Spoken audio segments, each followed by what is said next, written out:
Hello and welcome again to RC Model Reviews, and this is the review that lots of people have been waiting for. It's part one of the Hitec Aurora 9 review.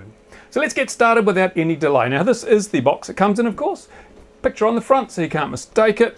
It's a box. What more can I say? Inside the box you've got the radio itself, and this is it. There you go, look at that. The first thing you'll probably notice about this radio is the screen. It is a huge screen by modern standards.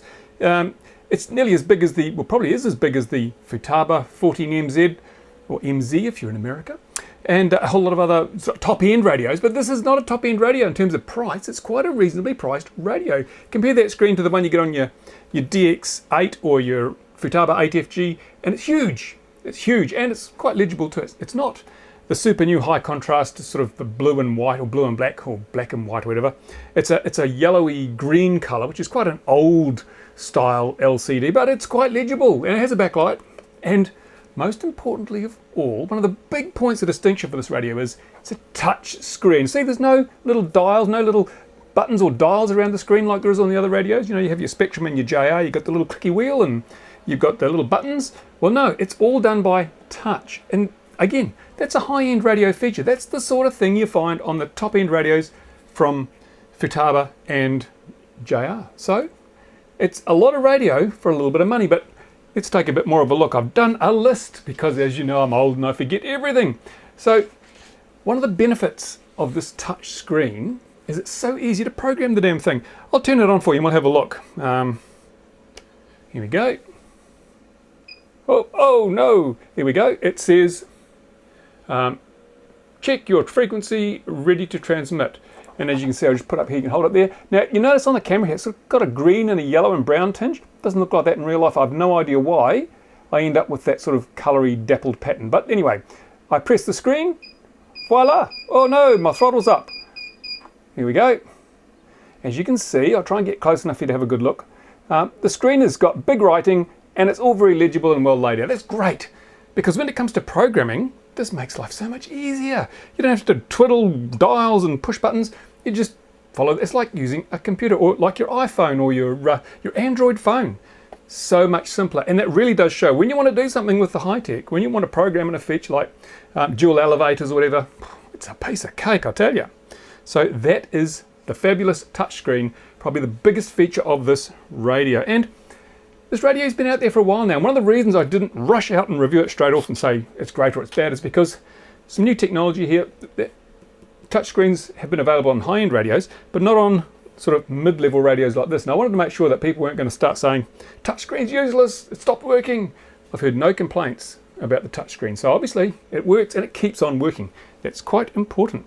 Now the other big feature of this radio is the price. I mean, it's what you get, it's quite cheap. It's a 9-channel radio, so it's got a channel more than your DX8.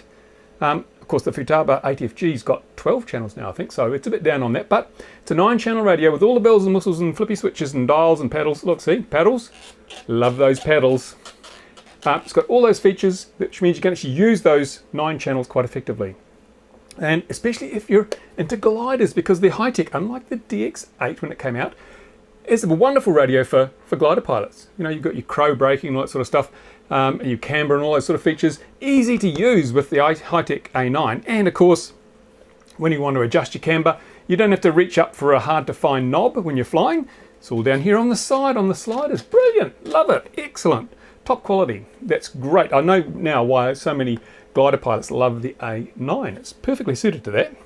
Now the other thing, of course, this radio has is telemetry. It has, using the standard receivers, I think the 7 and the 9-channel receivers, you've got telemetry. So it'll tell you your battery voltage. It's default automatically. Just plug your battery in and it automatically displays the battery voltage. No need for an adapter or an extra lead. I mean, the FreeSky is also got telemetry, but you need a lot of extra add-ons to do. I think with the latest FreeSky receiver, which I'll be reviewing soon, has the same feature as the Hitec. It will show you your receiver battery voltage without you having to add anything to the receiver. I think that's the plus version of the FreeSky app channel, but this isn't FreeSky, this is Hitec. So let's get on with this review. What have we got here? Oh yeah, now like all the other radios in its class, the DX8, the 8FG, it has software update capabilities. So when there's a bug found in the software, or if there's a feature upgrade, you can upgrade the software in the radio without having to send it back to the service department or the manufacturer or whatever to have that done. Now, of course, we know that the JR8 has that, the DX8 has that, and they use one of these. All you do to update your other radios is you put this in your computer, copy a few files onto there or a file onto there, stick it in your radio, turn it on, and it's all updated. It's like magic. Now, that's good. That's excellent. That's a very simple process, very hard to stuff up. Hitec have gone a bit further, and there's pros and cons to that. Now, if you want to update your Hitec radio, you won't find anywhere to stick an SD card because there isn't one. That's a bit of a negative. That's a bit of a minus for the Hitec. What you've got to do is rush out with your credit card and buy one of these. It's the HP22 Programmer. And in here you find a little plastic doobry like that. Ta-da. And what happens is this basically handles the updating. So you plug that box into your computer through the USB port, and then you plug it into the trainer port on your radio, which should live somewhere on the back here somewhere. I think it might be that one there. You plug it into there, so you get a cable that plugs in from that box into your radio, and then you download some software from Hitec, and you fart around, and you hope the software doesn't have viruses in it, because to make it work, they recommend you turn off your antivirus software and you switch to administrator mode if you've got Windows Pro. So that's not so keen on that. I mean, in fact, I believe at one stage there were some viruses related to the Hitec website. So, yeah, bit of a minus point there, Hitec. Why can't you make it easy? But anyway, so you plug it all together, turn it on, and it does the update, transfers the data from your computer, from the files you've downloaded, through that little box into your radio, updates the software in the radio. But God, is it slow? It takes forever. It's eternally slow. It's, and the thing is, while it's sitting there blinking away, transferring that update, if your computer crashes or the power goes off or someone just kicks the lead out, you could end up bricking your radio. So it's very powerful, but it's not very well implemented in my opinion. But the other benefit of the Hitec way of doing it with the little cable is you can update the module as well, because look at this. You don't see this very often. It's got a module in the back. I mean, most of these new radios, they don't have a module. It's all built in. You can't change it. You can't take it out. This has a module, and it has a little data connector on the back, which means you can plug that box into the module and update the 2.4 software. And that's really useful, because I think in the beginning a few Spektrum DX8s had to go back to the factory to be upgraded because there was a problem with the software in the 2.4 DSMX part of things, or the DSM2 part of things. The upgrade on the, I think on the JR and on the Spektrum, only deals with the software that does the mixing and the LCD display and the the other stuff. It doesn't deal with the 2.4 side of things. So if you have a problem with the 2.4 software with those radios, you've got to send them back, and the factory will fix it. With the Hitec, they'll send you the update through the internet, or you can download it, put it in there, update the 2.4 side of things, which is very, very good. And in fact, you can even update the receiver software. And to date, I think FreeSky is the only other manufacturer that's offered receiver software updates you can download off the internet. The FreeSky system is probably even clunkier than the Hitec one. Both companies could do with improving it, but it can be done. And that was quite useful recently because, again, as I say, one of the reasons I didn't rush into this review was because I knew there would be problems. There always is with every new product. So Hitec isn't alone here. And there were a few problems with the A9. They had problems with gas-powered models, getting lockouts. The receiver was a bit sensitive, I think, to noise. So they issued a software update. And now people are saying works absolutely fine, have no problem. So they fixed the problem. And because the fix involved updating the 2.4 in the transmitter and the receiver, you didn't have to send your radio back. You downloaded the files off the internet, used the little box, updated everything, and voila, all fixed. So there you go. That's one of the benefits. But as I say, I just wish they could find an easier way to do it than this clunky system they've got. So it's a pro or a con, depending on which way you look at it. Now, what else is on my list here? Oh yes, speaking of receivers, there's a good range of Hitec receivers. This is the 9-channel, the Optimum 9, which has got antenna diversity. I don't know why they use these, as they call them, Boda, which is actually, it's called a sleeve dipole Hitec, not Boda. You can't trademark things like that. You've created a word called Boda and trademarked it. That's very nice from the marketing department, but let's face it, it's a sleeve dipole, and it's just a way of getting slightly better performance out of these little antennas. I mean, Futaba, FreeSky, everyone else just uses a cable with a quarter wavelength piece of wire poking out of it. It works perfectly fine. You don't need the sleeve, which is actually quite heavy. It doesn't matter on a 9-channel receiver, of course, because you're going to be using this in your big gas plane or a model that's heavy enough to make this weight inconsequential. But anyway, getting back to the receivers, as I say, they've got a range of receivers. They've got the 9, the 7, the 6. I think there's some little 4-channel ones for indoor flyers, so forth.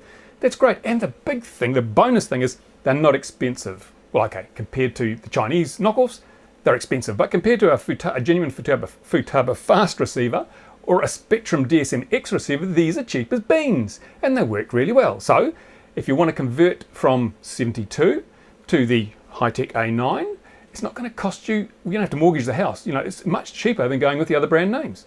So that's a point to consider if you've got a lot of models that you want to convert to 2.4. The Hitec is a cheaper way to do it than the other name brands.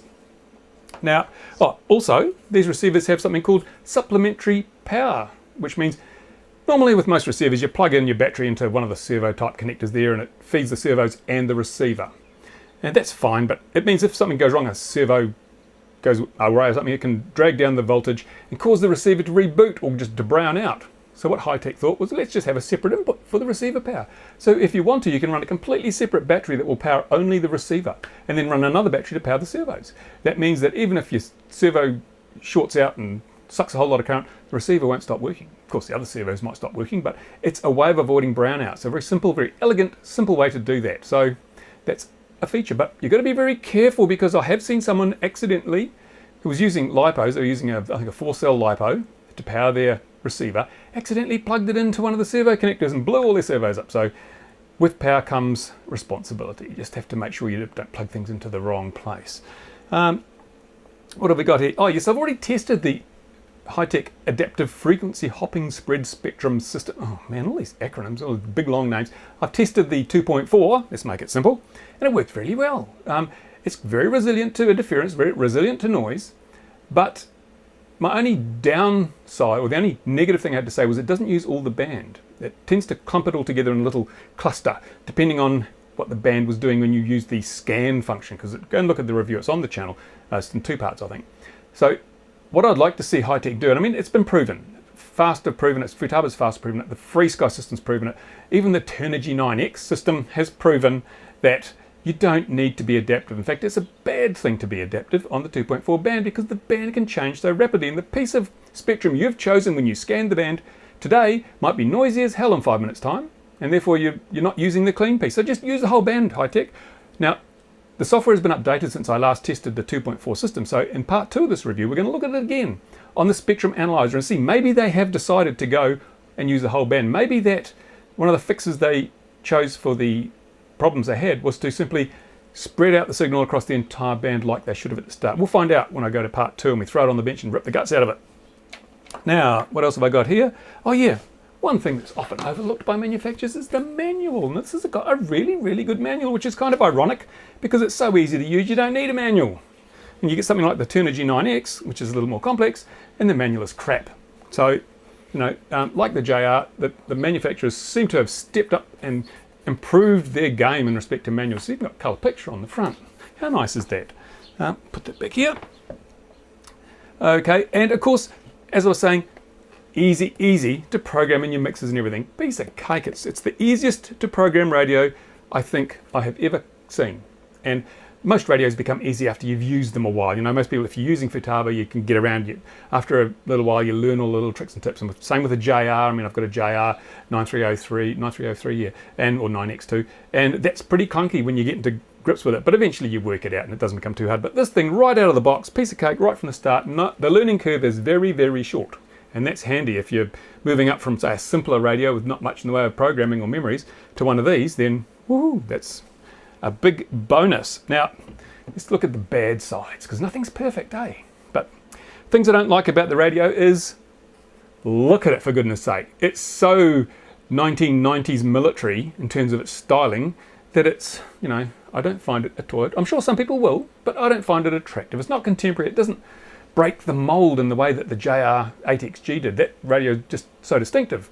You know, this one here, okay, it doesn't look like many of the others, but it doesn't look really that different either.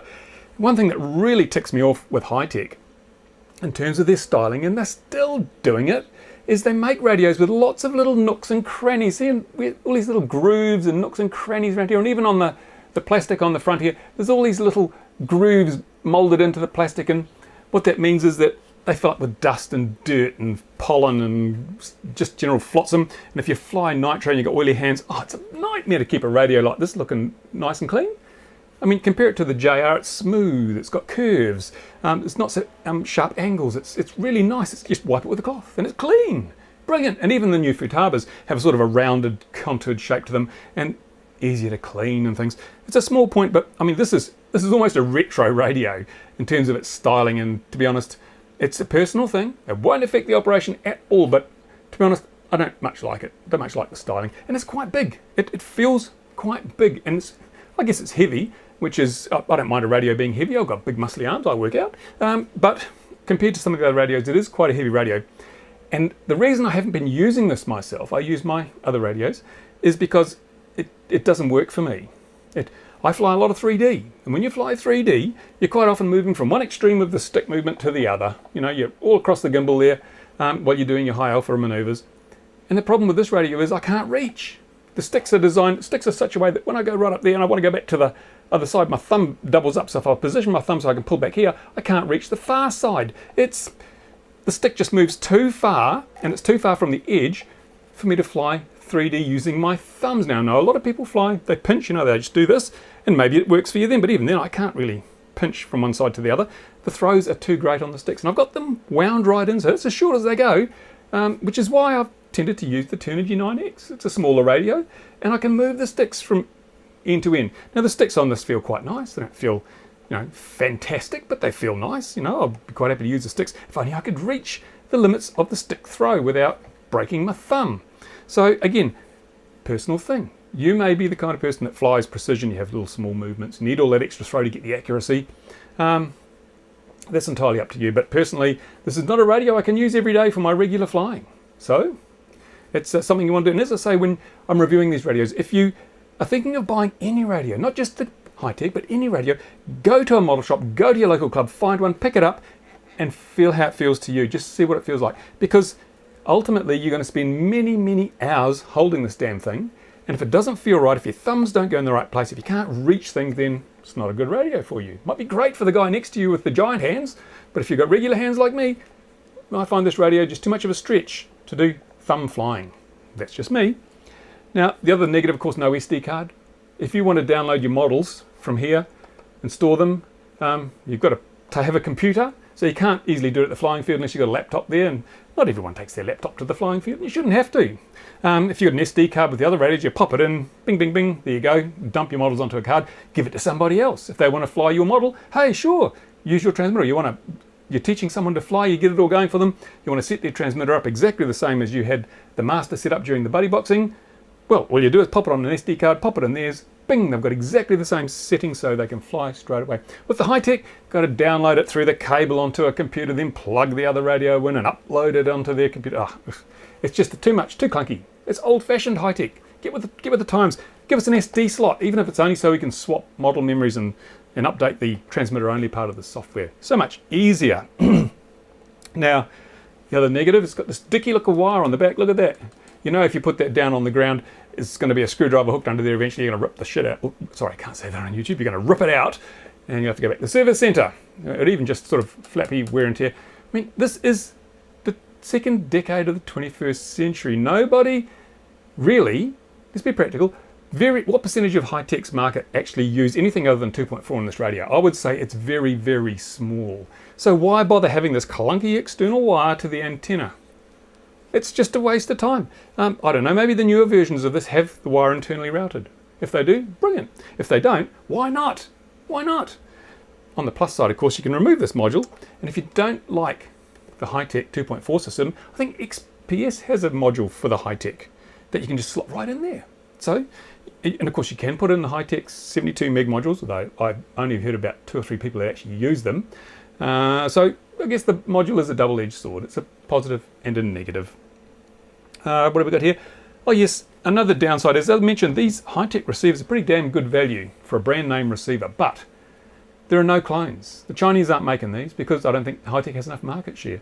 So whereas you can go and buy your little FreeSky fast compatible receiver or your Turnigy Orange DSM2 compatible receiver, and I see now there are some DSM-X compatible receivers coming out of China for a very low price.